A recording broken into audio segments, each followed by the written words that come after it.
bisyo, hindi ako umiinom. Ha? Hindi ako umiinom. Ah. Tapos hindi ako naninigarilyo. Hindi, magpasalamat ka mo na siya kung wala kang bisyo. Kaya nga, Ano, bihira ngayon. Ang eh, hindi rin naman ako ng babae. Oo. Inuuli ka na. Eh, kaso nga lang, babae lumalapit sa akin. Ay, Ay, grabe. oo.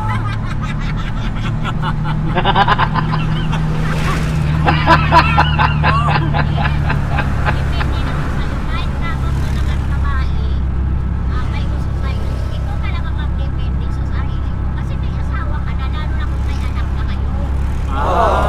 Eh, paano na eh? Ang hirap pigilan na eh. Pag, Ay, kaya tayo ano, na yan. May asawa na eh. anong gagawin? Halimbawa, turuan mo ako na eh. Kasi, kagaya niyan, ang daming babae na lumalapit sa akin.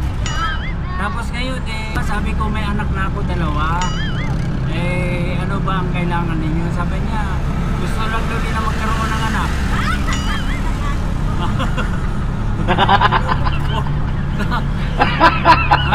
Oo nga na eh. Kaya, Ba't yan? Buisit na kaya, asawa. kaya yung asawa ko, galit na galit sa akin. Kasi, kung sino-sino babae magbabakride sa akin, Ay, pwede naman kasi sasakyan nito eh. Kaya- Baka ngayon motor eh. kaya nga po, yun yung pinoproblema ko. Kung ano yung magandang solusyon na ano, Tumigil ka mag-drive. na tumigil ako magdadrive.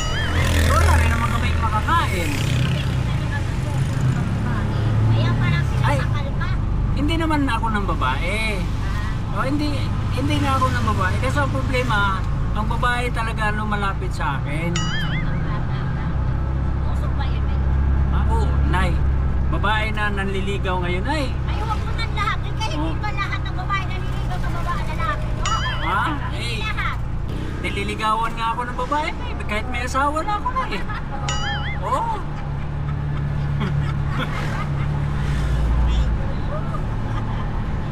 Ay, nako. Sabi ko, tututanggi, hindi ko na maintindihan kung anong gagawin ko eh. Makikimata ka, Paan? kumikita. Mayroon bang sikreto sa ganun na mayroon bang sikreto sa ganun na bakit ako nilalapitan ng mga babae?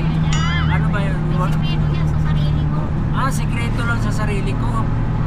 Ay, Siguro, may lunal na sa ano mo. may lunal? Lunal sa... Bahala ka, mag-isip. Mayroon nga na eh. Pwede yun. Ay, ganon? Ang bihira. Ayan. Ayaw Ano ko eh? sa'yo, magpakababait ka. Hindi, joke lang na yun eh ha. Oo naman, oo.